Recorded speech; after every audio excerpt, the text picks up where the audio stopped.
மானாமதுரையில் செயல்படும் மதுபான கடைகளால் போக்குவரத்து பாதிப்பு மட்டுமின்றி சுற்றுச்சூழலும் கடுமையாக பாதிக்கப்பட்டுள்ளது.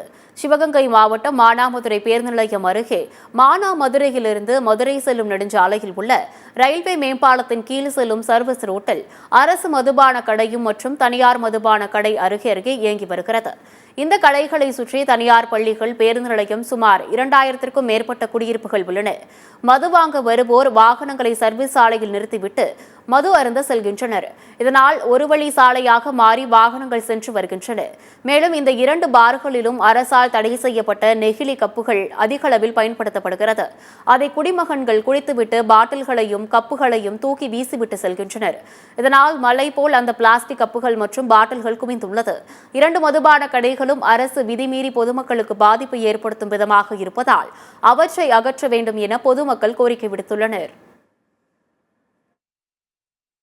மானாமதுரை பைபாஸ் சாலையினுடைய பாலத்தினுடைய சர்வீஸ் ரோடு, இந்த சர்வீஸ் ரோடை தான் மானாமதுரை நகர் மக்கள் முழுவதுமே பயன்படுத்துகிறாங்க.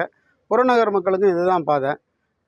இந்த பாதையில் பார்த்தீங்கன்னா உண்மையாக போகிற இடத்துல அரசு மதுபான கடையும் தனியார் மதுபான கடையும் பாரோடு இயங்கிக்கிட்டு இருக்கு.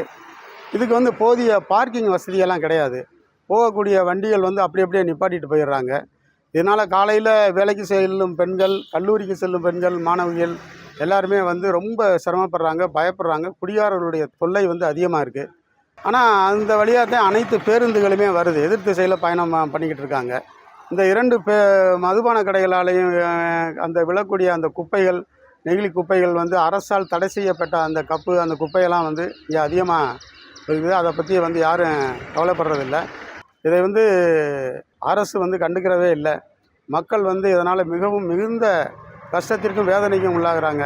இதை பார்க்க வேண்டிய துறை எதுவுமே இதன் மீது நடவடிக்கை எடுக்கலைங்கிறது மானாமதுரை பகுதி மக்களினுடைய மிகப்பெரிய கோரிக்கையாக இருக்கிறது.